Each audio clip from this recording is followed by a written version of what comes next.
ஒருவேளை அந்த அட்டெம்ப்ட்ல ஒரு அவமானம் நேர்ந்தா என்ன செய்ய? உங்களுக்கு அப்படி ஒரு தலைகுனிவு வந்தால் ஒட்டுமொத்த தமிழ்நாடும் வெகுண்டெழும். எங்கள் முதல்வரை அவமதிப்பதற்கு எந்த அதிகாரமும் கர்நாடகாவுக்கு இல்லை என்று.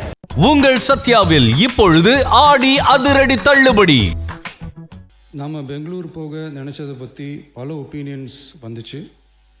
நாம் போக நினச்சதுக்கு காரணம், ஒருவேளை இந்த பிரச்சனை தீர்க்கறதுக்கான ஒரு பாசிட்டிவ் சைன் கிடைச்சா நல்லா இருக்குமேன்னு ஒரு எண்ணத்தில் தான். இன்றைய காலத்தில் பகை நாடுகளை பேசி தீர்க்க பார்க்குறாங்க. பக்கத்து மாநிலத்தோட பேசி பார்த்தா என்னன்னு நினச்சேன்.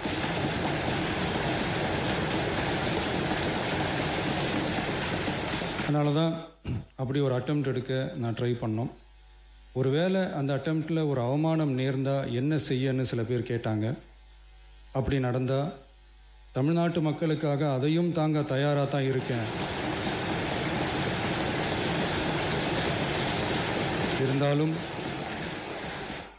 இருந்தாலும் நம்ம மேலே அன்பு காட்டின அத்தனை பேருக்கும் என்னோட நன்றிகள். ஒரே நிமிஷம் அண்ணா, சாரி பேரவைத் தலைவர் அவர்களே, ஒரே நிமிஷம். நான் என்ன சொல்றேன், அவர் சிஎம் போகணும்னு நினைச்சார். பட் இப்போ அது முடியல. சிஎம் அவர் சொல்றாரு, பேசுறப்ப நான் கேட்டேன், அப்படி போய் அவமரியாதை ஆயிட்டா அதனால அப்படின்னு சிந்திச்சாங்க. உங்களுக்கு ஒரு தமிழ்நாட்டின் சிஎம் வேற ஸ்டேட்டுக்கு அனுப்பிட்டு உங்களுக்கு ஒரு தலைகுனிவு வரை இந்த தமிழ்நாடு பொறுத்துக்குமா? நாங்க எல்லாரும் சும்மா இருப்போமா? உங்களுக்கு அப்படி ஒரு தலைகுனிவு வந்தால் ஒட்டுமொத்த தமிழ்நாடும் வெகுண்டெழும். எங்கள் முதல்வரை அவமதிப்பதற்கு எந்த அதிகாரமும் கர்நாடகாவுக்கு இல்லை என்று.